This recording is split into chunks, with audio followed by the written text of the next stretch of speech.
This is a tutorial on how to make the prongs for your USB case. So to start off with, I'm going to draw a box for each prong. So the prongs happen to be in width. They are 0.06 in width, and the height of the prongs are 0.25. Now, once I have the one prong, I need to get the spacing. The spacing is 1/2 inch. So to space it, what I can do is draw another box. Okay, and that box, since it's 1/2 inch, the width right here, I'm going to change that to 0.5. Okay, now I'm going to go back to the select tool.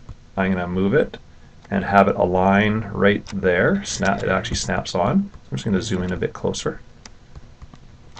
Okay, once I have that one drawn, I'm simply going to copy the first prong, Control-C it, Control-V it, and I'm going to line it up like this, and it's going to snap right there to the right spot.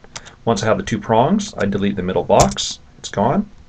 Select one prong, select the other prong, hold the Shift key down to select them both. Right mouse click, I'm going to group them, so now that I can move them together. Okay. Now, off the top of the box, maybe it's 0.325 of an inch, so I'm just going to draw a box here, and if I look, I'm going to click on it. I'll come up here to height. I'm going to put 0.325. Okay, there's the height off the top of the box. I now select these guys, and I'm going to move them. Whoops, I'm going to move them. Shoot. Edit, undo scale. Edit, undo scale. That was a mistake on my part.